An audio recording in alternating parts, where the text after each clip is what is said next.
இந்தியாவிலேயே இதுவரை நாங்கள் பார்த்த முதலமைச்சர்களிலேயே கொடுத்த வாக்குறுதிகளை நிறைவேற்றாத மோசமான ஒரே முதலமைச்சர் மு.க.ஸ்டாலின் தான் என்று ஜாக்டோ ஜியோ அமைப்பினர் குற்றம் சாட்டியுள்ளனர். தங்களின் நியாயமான கோரிக்கைகள் நிறைவேறாவிடில் 2026 தேர்தலில் திமுக ஏமாந்துவிடும் என்று சூளுரைத்துள்ளனர். காலி பணியிடங்களை போர்க்கால அடிப்படையில் நிரப்ப வேண்டும், ஊதிய முரண்களை களைய வேண்டும், மதிப்பூதியத்தில் பணி செய்வோரை பணி நிரந்தரம் செய்ய வேண்டும், பழைய ஓய்வூதிய திட்டத்தை அமல்படுத்த வேண்டும் உள்ளிட்ட 10 அம்ச கோரிக்கைகளை நிறைவேற்ற வலியுறுத்தி செவ்வாய்க்கிழமை ஜாக்டோ ஜியோ அமைப்பினர் சென்னை எழிலகத்தில் ஆர்ப்பாட்டத்தில் ஈடுபட்டனர். இதில் பங்கேற்ற அரசு ஊழியர்கள் பேச்சுவார்த்தை என்று சொல்லி போராட்டத்தை முடக்காதே, அடக்குமுறை அதிகாரங்களை தூள் தூளாக்கி விடுவோம் என முழக்கமிட்டு ஆர்ப்பாட்டத்தில் ஈடுபட்டனர்.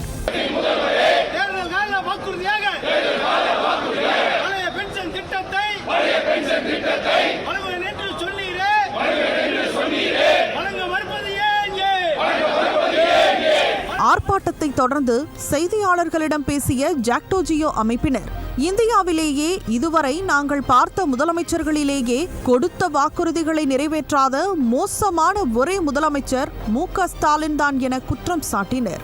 தங்களை ஏமாற்றினால் 2026 தேர்தலில் திமுக ஏமாந்துவிடும் என்று எச்சரித்தனர்.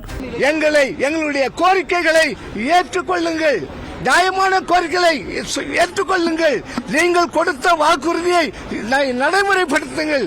இல்லை என்றால் எங்களுடைய ஆவேசம் போராட்டமாக வெடிக்கும். நீங்கள் ஏமாற்றினால் கண்டிப்பாக 2026 நீங்கள் ஏமாறுவீர்கள்.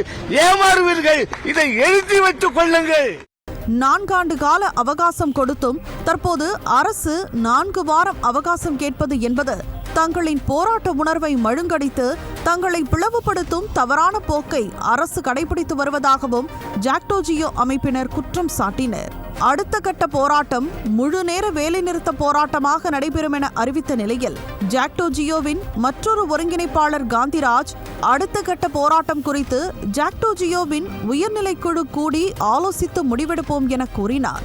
கடந்த 24 பிப்ரவரியிலே கால அவகாசம் கேட்டு ஒரு வருடத்திற்கு பின்பாக மீண்டும் அதே கால அவகாசம் கேட்பது என்பது நியாயமற்றது, அதை ஏற்கத்தக்கதல்ல.